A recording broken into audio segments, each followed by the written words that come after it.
এই হলো deadline communications private limited. আপনারা দেখছেন এক্সপ্রেস নিউজ, খবর নেয়, খবর দেয়।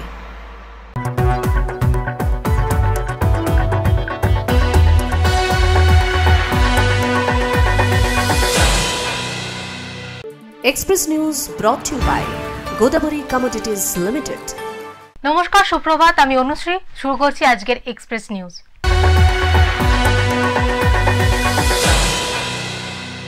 দীঘা জগন্নাথ মন্দিরে রবিবারে পর্যটকদের নব জোয়ার।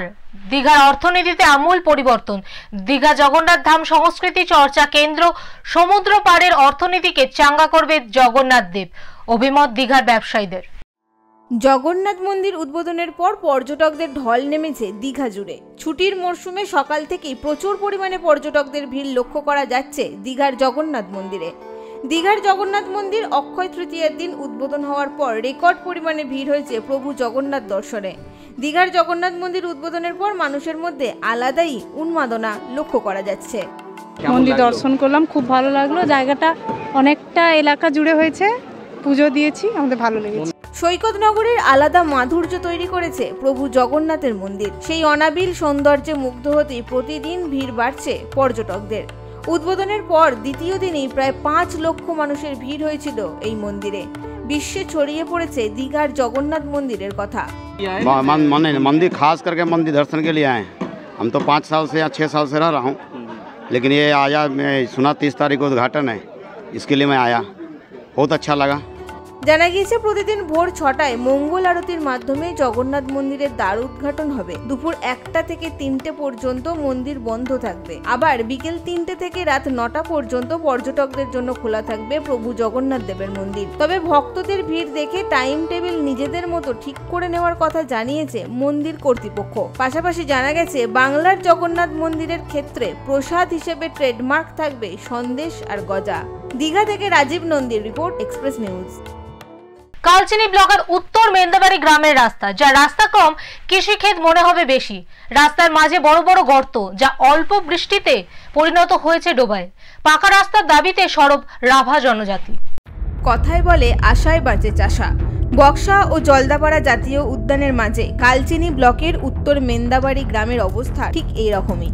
মূলত রাভা সম্প্রদায়ের মানুষরা এই গ্রামে বসবাস করেন। এই গ্রাম থেকে দুই দিক দিয়ে শহরে যাওয়ার প্রায় 3 কিলোমিটার রাস্তা দীর্ঘদিন ধরে বেহাল। গ্রামবাসীদের অভিযোগ, এই রাস্তা কবে চলাফেরা করার যোগ্য ছিল তা বলা খুবই দুষ্কর। বেশিরভাগ সময় এই রাস্তা ভাঙাচোরা গর্তে ভরা থাকে।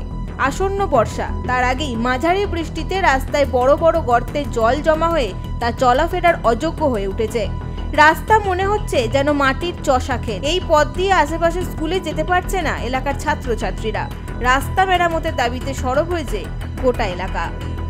इस रास्ता के लिए मतलब हम बचपन से देखते आ रहे हैं कि ये रास्ता ऐसे ही है। कभी भी मतलब सरकार के ओर से कोई भी ऐसा रास्ता के लिए कोई पीस, कोई भी ऐसा ब्लॉक सिस्टम, कुछ भी अभी तक एक भी ऐसा सेक्शन हुआ नहीं देखा है। तो इसलिए हम लोग यही अनुरोध करना चाहते हैं कि प्रशासन से कि हमारे लिए ये रास्ता का कुछ प्रबंध कर दीजिए, ताकि बच्चों के लिए और गांव के लोगों के लिए एक अच्छा एक আমাদের রাস্তার প্রয়োজন, কারণ আমাদের সামনে স্কুলও আছে, আর এখন বর্ষাকাল আসতেছে। বর্ষাকালে আমাদের অনেক অসুবিধা হয়, কারণ আমাদের রাস্তা খারাপের জন্য যখন বাচ্চাদেরকে স্কুলে নিয়ে আসে তখন মাঝখানে রাস্তার মাঝখানে পুরো জল জমা হয়ে থাকে। তখন বাচ্চাদের স্কুলে আসার সময় ড্রেস পুরো নোংরা হয়ে যায়। আর যাওয়া আসা, বাজারে যাওয়া বা কোনো কারণে এদিক ওদিক যাওয়া আমাদের অনেক অসুবিধা হয়। ওই জন্য আমাদেরকে রাস্তাটা দিয়ে দিলে অনেক ভালো হয়। তবে আলিপুরদুয়ার জেলা পরিষদের সহকারী সভাধিপতি অবশ্য রাস্তা দ্রুত মেরামতের প্রতিশ্রুতি দিয়েছেন। বিভিন্ন আমাদের পঞ্চায়েত সমিতি, জেলা পরিষদ, আমরা রাস্তাগুলি করছি, সেগুলি আপনারা বলছেন 1-2টা কোথায় রাস্তা খারাপ আছে, নিশ্চয়ই হয়ে যাবে। আগামী দিন দায়িত্ব নিয়ে বলছি যে আগামী দিন রাস্তা করার জায়গা থাকবে না। দিদি সেই উদ্যোগটাই নিয়েছে। প্রশাসনের এই আশ্বাস কবে কার্যকারী হয় সেই দিকেই তাকিয়ে এলাকার মানুষ। আলিপুরদুয়ার থেকে সুমিত কার্জির রিপোর্ট, এক্সপ্রেস নিউজ। প্রশাসনের নির্দেশ অনুযায়ী কাটোয়া শহরে বেআইনি টোটো চলাচল বন্ধের কাজ শুরু হয়েছে। প্রশাসনের বিরুদ্ধে প্রতিবাদে কংগ্রেস পরিচালিত টোটো ইউনিয়নের অবস্থান বিক্ষোভ কাটোয়ার আরটিও অফিসের সামনে। কাটোয়া শহরে বেআইনি টোটোর উৎপাতে নাজেহাল বাসিন্দারা। টোটো দৌরাত্ম্য নিয়ে নাগরিকরা বারবার প্রশাসনের কাছে অভিযোগ জানিয়ে আসছিল। কাটোয়া ও দাইহাট পুরসভা কর্তৃপক্ষ এবং পুলিশ ও পরিবহন দপ্তর একসঙ্গে বসে উচ্চ পর্যায়ে বেশ কয়েকটি বৈঠক করে টোটোকে ই-রিকশাতে রূপান্তরিত করার সিদ্ধান্ত নিয়েছে। প্রাথমিকভাবে অনুমোদিত টোটোগুলির নথি পরীক্ষার পর প্রশাসনের তরফে একটি করে হলোগ্রাম স্টিকার দেওয়া হয়েছে। অনুমোদিত হলোগ্রাম স্টিকার সাঁটানো টোটো ছাড়া শহরে অন্যান্য টোটো চলা নিষেধ বলে জানানো হয়েছে প্রশাসনের তরফ থেকে। ইউনিয়নের ভেতরে 5টা ইউনিয়নকে দেওয়া হয়েছে, একমাত্র জাতীয়তাবাদী টোটো ইউনিয়ন যেটা আছে সেটাকে বঞ্চিত করা হয়েছে কাটোয়া কংগ্রেস। এবার আমাদের যে দাদা মাথার উপরে আছেন উনি যতবার গেছেন আমাদের পৌর প্রধান এবং প্রশাসনের কাছে ততবারই আশ্বাস দেওয়া হয়েছে যে আপনাদের ডাকা হবে, আপনাদের দেওয়া হবে, আপনাদের ডাকা হবে, আপনাদের দেওয়া হবে, কিন্তু এখনো পর্যন্ত আমাদের ডাকা হয়নি। পূর্ব নির্ধারিত নির্দেশ অনুযায়ী হলোগ্রাম ছাড়া টোটো চালকদের সকাল থেকেই ধরপাকড়ের কাজ শুরু করেছে প্রশাসন। এরপর কংগ্রেস পরিচালিত কাটোয়া শহর জাতীয়তাবাদী টোটো ইউনিয়নের 230টি টোটো চালক এবং তাদের পরিবারের সদস্যরা কাটোয়া আরটিও অফিসের সামনে অবস্থান বিক্ষোভে বসে। বিক্ষোভকারী টোটো চালকদের অভিযোগ শুধুমাত্র কংগ্রেস করার জন্যই তাদেরকে হলোগ্রাম দেওয়া হয়নি। যেহেতু আমার স্বামীরা কংগ্রেস করে এই কারণে প্রশাসন পুরো আমাদের টোটো চালানো বন্ধ করে দিয়েছে। এবার টোটো চালানো বন্ধ করলে শুধু টোটো চালায় যারা তাদের তো শুধু আহার বন্ধ করছে না, তার সঙ্গে কারোর বাড়িতে ফ্যামিলিতে কারো মা আছে, বাবা আছে, মেয়ে আছে, সন্তান আছে, বউ আছে, সবই আছে, সবাই তো অভুক্ত থাকছে, তাই না? তাহলে এগুলো প্রশাসন বন্ধ করার তো কোনো কারণই নেই। প্রায় 3 ঘন্টা বিক্ষোভের পর ইউনিয়নের নেতা রণজিৎ চট্টোপাধ্যায়ের সঙ্গে কাটোয়া থানার আইসি তীর্থেন্দু গাঙ্গুলি এবং আরটিও অরুণাভ শর্মা আলোচনায় বসেন। এরপর প্রশাসনের আশ্বাস পাওয়ার পর বিক্ষোভ তুলে নেন টোটো চালকরা। 230 জনকে হলোগ্রাম দেওয়া হয়নি।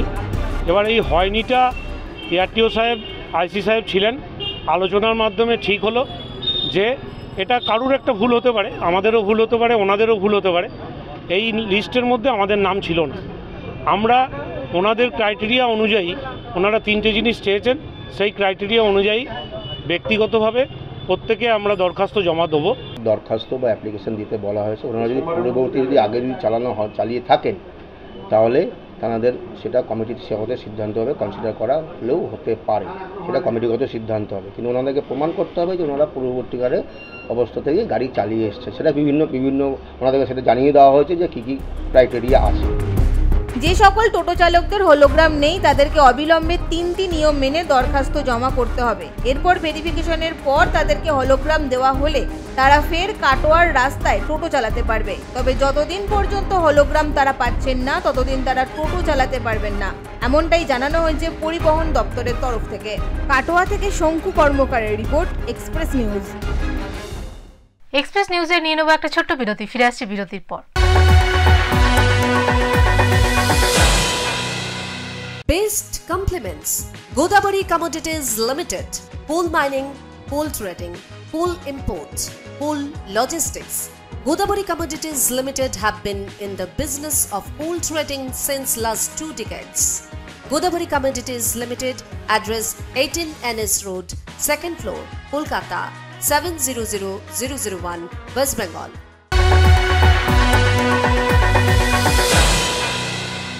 ফিরে এলাম বিরতির পর, আপনারা দেখছেন এক্সপ্রেস নিউজ। প্রেম হোক প্রকৃতির সাথে, বিশ্ব থাকুক শান্তিতে, এই মন্ত্র মানুষের কাছে পৌঁছে দিতে পায়ে হেঁটে মক্কা মদিনার উদ্দেশ্যে যাত্রা শুরু করলেন দক্ষিণ 24 পরগনার এক যুবক। পরিবেশ রক্ষার বার্তা নিয়ে পায়ে হেঁটে মক্কা মদিনার উদ্দেশ্যে বেরিয়ে পড়লেন দক্ষিণ 24 পরগনার এক যুবক। এদিন হেঁটে তিনি পৌঁছান আরামবাগে। মনের অদম্য ইচ্ছা শক্তি নিয়ে 6টি দেশের উপর দিয়ে প্রায় 250 দিনের পথ পাড়ি দিয়ে মক্কা মদিনায় পৌঁছাবেন ওই যুবক। বছর 30-এর ওই যুবকের নাম হাফিজুল সর্দার। বাড়ি দক্ষিণ 24 পরগনার সুন্দরবন লাগোয়া জীবনতলা এলাকায়। হাফিজুল 2020 সালে সংকল্প করেছিলেন তিনি পায়ে হেঁটে মক্কা মদিনায় যাবেন। সেই প্রতিশ্রুতি সার্থক করতেই পরিবেশ রক্ষার বার্তা নিয়ে গত 27 এপ্রিল তার বাড়ি থেকে রওনা দেন হাফিজুল। সেই দিন তিনি এলাকার মানুষ ও বাচ্চাদের নিয়ে প্রায় 500টি গাছ লাগিয়ে সকাল 10টা নাগাদ পথ চলা শুরু করেন। এরপর পথে আস্তে আস্তে নানান জায়গায় বৃক্ষরোপণ করেন তিনি। দেখুন, আমি 2020 সালে নিয়োগ করেছিলাম যে আমি পায়ে হেঁটে মক্কা মদিনায় যাব এবং পরিবেশ রক্ষার একটা প্রচার নিয়ে যাব। যেভাবে পরিবেশ নষ্ট হচ্ছে, পৃথিবী ভারসাম্য হারিয়ে ফেলছে, তো পুনরায় পৃথিবীকে ফিরিয়ে আনার জন্যে এবং পরিবেশকে ফিরিয়ে আনার জন্য বৃক্ষরোপণ অতি অবশ্যই প্রয়োজন। তো ওই জন্য আমি পায়ে হেঁটে বৃক্ষরোপণ করতে চলেছি। জীবনতলা থেকে ভাঙড় ডানকুনি হয়ে আরামবাগে এসে পৌঁছান তিনি। তাকে সংবর্ধনা জানায় আরামবাগের মানুষজন। ফুরফুরা শরীফে হুজুর পাকের সঙ্গে উনি সাক্ষাৎ করে পায়ে হেঁটে আপনার চাপাডাঙ্গার উপর দিয়ে আরামবাগে আসছেন, সে খবরটা আমাদের কাছে ছিল। তো সেই রকম যথারীতি আমরা আরামবাগে ওনার আসার আগে পর্যন্ত ওনাকে রিসিভ করে যেটা করে আমাদের পক্ষে সম্ভব সেটুকুন ব্যবস্থা করি। এরপর বাঁকুড়া, ঝাড়খণ্ড, পাঞ্জাব হয়ে পাকিস্তান, ইরান, ইরাক হয়ে মক্কা মদিনায় পৌঁছাবেন তিনি। বর্তমান পরিস্থিতিতে দাঁড়িয়ে পাকিস্তানের সঙ্গে ভারতের সম্পর্ক ভালো না হলে তিনি বিকল্প রাস্তা বেছে নেওয়ার কথাও জানিয়েছেন। হাফিজুলের এই উদ্যোগকে সাধুবাদ জানিয়েছেন প্রত্যেকে। আরামবাগ থেকে পিন্টু লাগার রিপোর্ট, এক্সপ্রেস নিউজ। চোখ রাখবো এবার আবহাওয়ার খবরে। কলকাতা সহ দক্ষিণবঙ্গে 3 থেকে 5 ডিগ্রি পর্যন্ত বাড়তে পারে তাপমাত্রা, এমনটাই জানিয়েছে আলিপুর আবহাওয়া দপ্তর। আরও কিছুদিন বিক্ষিপ্তভাবে ঝড় বৃষ্টির পূর্বাভাস রয়েছে রাজ্য জুড়ে। তারপর থেকে আবার গরম বাড়বে। চলতি সপ্তাহের শেষের দিকে ফিরতে পারে গ্রীষ্মের সেই আবার দাবদাহ গরম। গরমের তীব্রতা যেন আর কাটছেই না। তীব্র গরমে অতিষ্ঠ জনজীবন। নেই বাতাস, নেই বৃষ্টি। ঘরের বৈদ্যুতিক পাখার বাতাসও যেন গরম হাওয়া। সকাল 10টার পর বাড়ির বাইরের অবস্থা ভয়াবহ। ঘরের বাইরে বেরোলেই সূর্যের প্রখর তাপে নাভিশ্বাস উঠছে সাধারণ মানুষের। জেলায় জেলায় ক্রমশ বাড়ছে তাপমাত্রা। পশ্চিম মেদিনীপুরেও তীব্র গরমের প্রভাব পড়েছে। পশ্চিম মেদিনীপুর জেলায় দিনের তাপমাত্রা 42.3 ডিগ্রি সেলসিয়াসে পৌঁছেছে, যা স্বাভাবিকের থেকে প্রায় 6 ডিগ্রি সেলসিয়াস বেশি। প্রচন্ড ঘাম দিচ্ছে, অস্বস্তিকর আবহাওয়া। আর সেটা গরম থেকে বাঁচতে জল খেতে হবে পর্যাপ্ত পরিমাণে, আর যতটা পরিমাণ ছায়াতে থাকতে পারবে শরীরের পক্ষে উপযোগী। মশারি গরমের জন্য রাস্তাঘাটের লোকজন বেরোচ্ছে না, আমাদের তো ব্যবসাপাতি চলছে না। নেহাত আমাদের উপায় কিছু নেই, রুজি রোজগারের ব্যাপার, যার জন্য আমাদের দোকান খুলে থাকতে বাধ্য হচ্ছে। হোক না হোক আমাদের তো দোকানে খুলে থাকতেই হবে, বসে থাকতেই হবে, উদ্ধার কিছু নেই। পশ্চিম মেদিনীপুর সহ দক্ষিণবঙ্গের বেশ কিছু জেলায় তাপপ্রবাহের কমলা সতর্কতা জারি করা হয়েছে আবহাওয়া দপ্তরের তরফ থেকে। এই পরিস্থিতিতে সাধারণ মানুষের জীবনযাত্রা ব্যাহত হচ্ছে। গরমের কারণে হাঁসফাঁস অবস্থা তৈরি হয়েছে পরিবেশে। আর্দ্রতাজনিত অস্বস্তিকরও বৃদ্ধি পেয়েছে। আবহাওয়া অফিসের পূর্বাভাস অনুযায়ী আগামী কয়েকদিন দক্ষিণবঙ্গের তাপমাত্রা 3 থেকে 5 ডিগ্রি পর্যন্ত বাড়তে পারে। পশ্চিম মেদিনীপুর থেকে Alok Santra report, express news. Express news আজকের মতো এই পর্যন্তই। চোখ রাখুন এক্সপ্রেস নিউজের পর্দায়। এক্সপ্রেস নিউজ, খবর নেয়, খবর দেয়।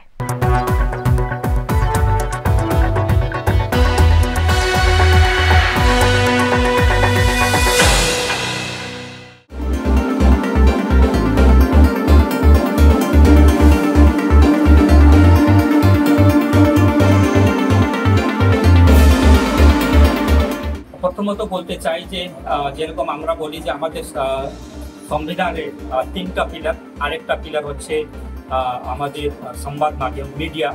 তো এই যে নিউজ এক্সপ্রেস যে চ্যানেল আছে, এর 24 বছর পূর্তি হয়েছে। যে 24 বছর পূর্তি উপলক্ষে তাদেরকে শুভেচ্ছা জানাতে চাই।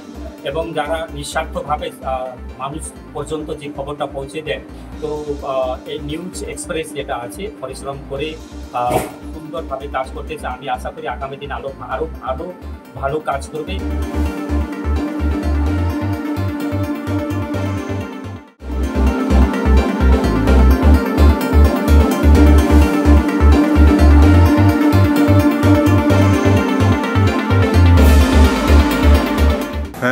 এক্সপ্রেস নিউজকে আমার তরফ থেকে, আসানসোল কর্পোরেশনের পক্ষ থেকে এবং আমার পক্ষ থেকে অনেক অনেক অভিনন্দন। কারণ এত বড় শহর, কর্পোরেশনের প্রায় 106খানা ওয়ার্ড আছে। এবারে বিভিন্ন জায়গায় ছোট্ট খাট্ট যে ঘটনাগুলো ঘটে সেগুলো কিন্তু আপনাদের চ্যানেলের মাধ্যমে জানতে পারে।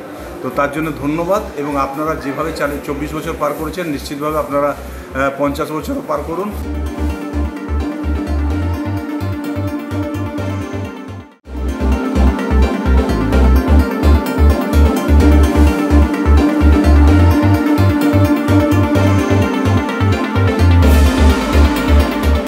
নিউজ 24 বছরে পদার্পণ করলো, জানতে পেরে খুবই ভালো লাগছে। আমাদের প্রেস ক্লাবের পক্ষ থেকে এক্সপ্রেস নিউজের শুভেচ্ছা জানাচ্ছি এক্সপ্রেস নিউজকে। আর আমি প্রেস ক্লাবের সম্পাদক হিসেবে এটাই আশা করে রাখবো যে নিরপেক্ষভাবে খবর পরিবেশন করবে এই চ্যানেল এবং মানুষের কাছে জনপ্রিয় হয়ে উঠবে। এই চ্যানেলের শুভেচ্ছা জানাচ্ছি।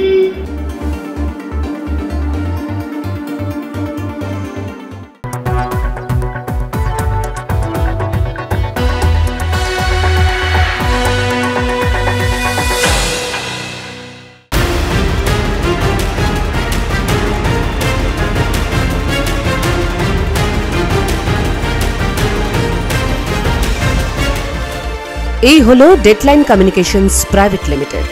আপনারা দেখছেন এক্সপ্রেস নিউজ, খবর নেয়, খবর দেয়।